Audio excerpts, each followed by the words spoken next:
Bom, gente, bom dia a todos, buongiorno a tutti, Bueno, buongiorno, lei, come le va? buongiorno a tutti. Vá, un pouquinho Va triste, um bene? pouquinho não, bastante triste com a morte do Ennio Morricone, né? Isso. Eu considero um gênio da música mesmo, um gênio da música. Ele morreu com 91 anos nessa madrugada, já estava doente, é, e ele recebeu só um Oscar, né? Que foi inclusive um Oscar que foi em homenagem à carreira dele. Esse Oscar foi em 2008, se eu não me engano, quando ele tinha 79 anos. Quer dizer, ele demorou, apesar dessa brilhante carreira, com filmes que emocionou muita gente pelo mundo afora, ele só recebeu esse Oscar em 2008, Oscar pela carreira. Em compensação também, eu não sei se isso daí já foi divulgado no Brasil, ele tem todo um trabalho, gente, com o Chico Buarque. Eles, inclusive, gravaram juntos nos tempos que o Chico Buarque se encontrava aqui exilado, autoexilado também. Em 1970, eles gravaram um disco juntos, que chama Per um Punho de Samba. Per um Punho de Samba, porque se refere também àquele filme do Sérgio Leone, que ele fez a música, que é Por um Punhado de Dólares. Então, ele gravou esse disco com o Chico Buarque, ele fez os arranjos da música com o Chico Buarque, é lindíssimo, esses arranjos são maravilhosos. Se vocês tiverem a oportunidade de pegar algumas músicas deles e ouvirem, é realmente emocionante. Então, essa é a notícia de abertura, gente. Lamentavelmente, morreu Ennio Morricone. Agora, Fábio, vamos passar para as outras? Vamos, sim, Gina. Então, pera um pouquinho, só que aí... Hoje, quer dizer, não vamos ter... Você desistiu de achar notícia boa do Bolsonaro, não? Não, eu continuo sonhando o Bolsonaro, né? Imagina só. Imagina só, acordo já sabendo que eu vou ter que pesquisar sobre o Bolsonaro, né? Então, assim vai. Ou seja, ela é assombrada ao despertar pela lembrança de que ela vai ter que pesquisar Bolsonaro, né, Gina? Não é fácil. Assim que a TV Democracia estiver bem estruturada, a gente vai te pagar um adicional de insalubridade por isso, tá?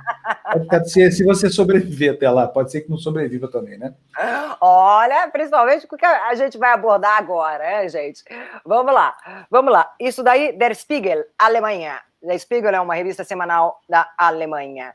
A Der Spiegel fala o seguinte, 2 segundinhos que eu tenho que abrir a página aqui e pegar justamente a tradução. Fala da Bíblia do Bolsonaro. O presidente do Brasil e seus seguidores perseguem todos os dissidentes. Eles são guiados por um livro que glorifica a ditadura militar. O que diz Orwell, o nome desse livro é Orwell, ok? E esse foi um livro de quase 1000 páginas de Marx,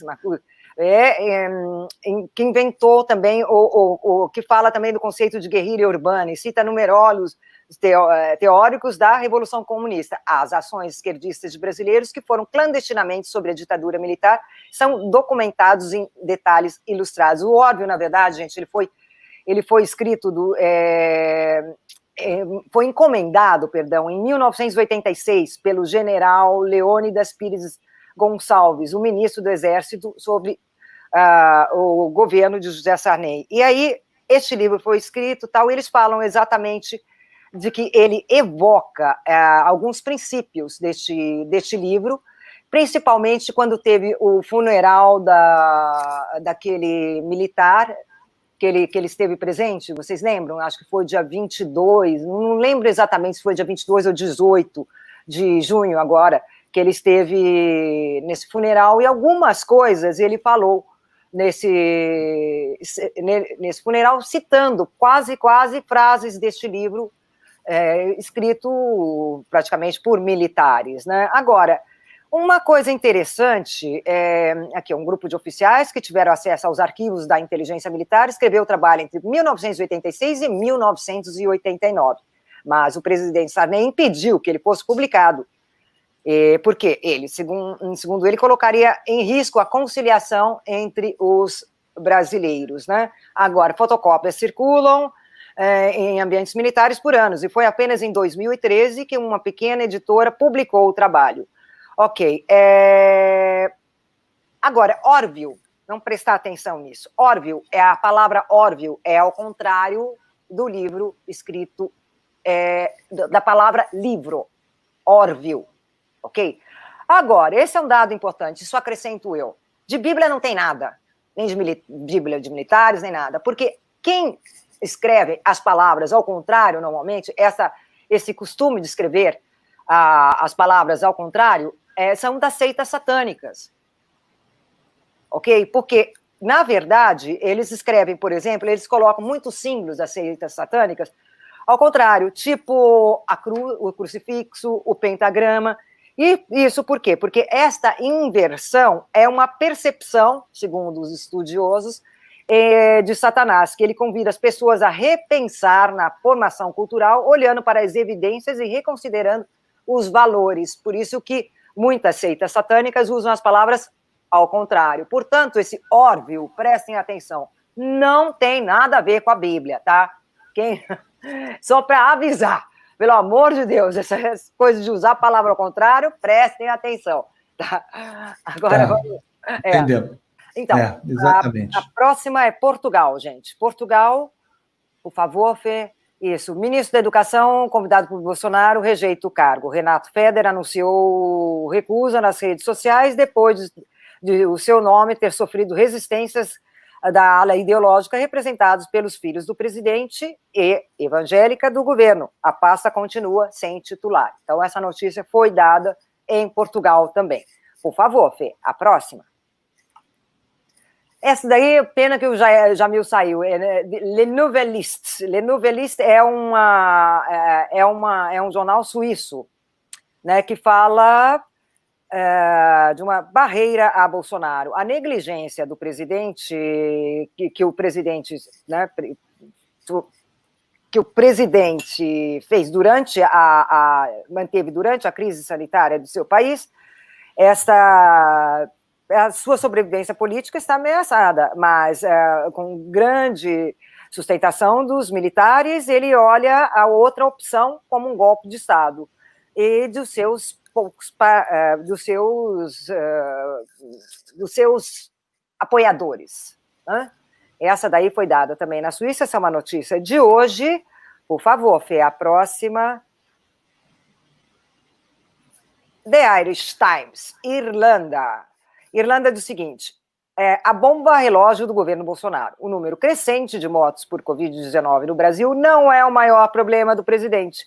A única vez durante toda a pandemia do coronavírus em que o presidente brasileiro, Jair Bolsonaro, pareceu ligeiramente abalado foi durante a sessão semanal no Facebook Live na noite de 18 de junho, parecendo um pouco desapontado com as fileiras de livros que estavam atrás dele. Agora, o que aconteceu? Por que ele se mostrou abalado naquele dia? Por causa da captura do Queiroz. Né? E aí foi a única vez, o The Irish Times nota que foi a única vez que ele demonstrou algum nervosismo. E aí fala, a pergunta, onde está Queiroz, a qual as pessoas ligadas ao Bolsonaro e a família Bolsonaro insistiam em não responder, finalmente tiveram respostas, de uma maneira que surpreendeu a todos. Aconteceu que ele estava escondido na casa de propriedade do próprio advogado. Isso daí a gente já sabe, mas o jornal dá ênfase para esta coisa, que a única coisa que abalou realmente o Bolsonaro foi a captura do Queiroz, pelo menos aparentemente, né, que ele demonstrou um certo nervosismo, um certo abalo, foi quando o Queiroz foi capturado, né? E por falar de Queiroz, vamos lá, vem a próxima. Bom, pois é, gente, eu fui lá procurar, né? Cadê a Márcia Queiroz? Na verdade, não é Márcia Queiroz, é Márcia de Oliveira Aguiar, né? Cadê a mulher do Queiroz? Cadê? Né? Aí fui lá, e esse daí é um jornal, na verdade, esse é um jornal feito no Brasil, é um jornal em japonês, destinado à comunidade japonesa que está no Brasil, concentrada principalmente em São Paulo, mas também, se qualquer japonês der uma busca lá, vai procurar e vai achar essa mulher, a mulher do Queiroz escondida, que não foi revelado o esconderijo dela. Calma lá, gente. Na verdade, eu fui procurar isso daí também porque eu queria saber outra notícia que deu uma sacudidinha aí no Brasil, principalmente em São Paulo, que foi o caso da Bia Dória, né? Aí, por quê? porque a Bia Dória deu aquelas declarações muito infelizes, do meu ponto de vista, né, falando dos moradores de rua, dizendo que as pessoas não tinham que morar na rua, só faltavam, né, eles tinham que voltar para casa deles, e como se os moradores de rua realmente tivessem outro lugar para viver. Mas se como o Japão segue muito São Paulo, especialmente, muito daquilo que acontece com o governador João Dória Júnior, porque é por causa da colônia, justamente, que tem em São Paulo, que é uma grande, a segunda maior, São Paulo é a segunda maior população de japoneses e descendentes de japoneses depois de Tóquio. Né? Então eu falei, bom, de repente tem alguma notícia sobre a Bia Dória lá. E negativo, não tem notícia sobre a Bia Dória. A única que eu encontrei foi a Márcia Oliveira de Aguiar, do Queiroz lá, e que diz que ela está sumida. Bom, já que a gente está no Japão, vamos lá para a Indonésia. Era lá... não, essa também é do Japão, essa é que fala das manifestações, gente, das manifestações, na verdade é uma notícia de hoje, mas ela fala das manifestações que aconteceram no outro domingo, se eu não me engano, né? Elas falam de diversas manifestações, dando enfoque para essa última manifestação que teve, acho que foi não neste domingo ontem, mas foi no outro domingo, se eu não me engano, né? Eles dão destaque para isso mesmo. Agora, a Indonésia, gente, por favor, é a última. A Indonésia fala de 3 controvérsias do presidente Jair Bolsonaro durante o surto do coronavírus, né? Uma delas, vamos ver aqui, pera lá, deixa eu abrir a tradução. A primeira, ele subestimou o coronavírus, ele condenou as reações em relação à pandemia, dizendo que era uma histeria do povo, né?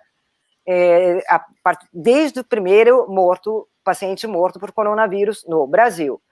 Aí, segunda, as saudações e selfies que o Bolsonaro faz durante desfiles e manifestações populares, né?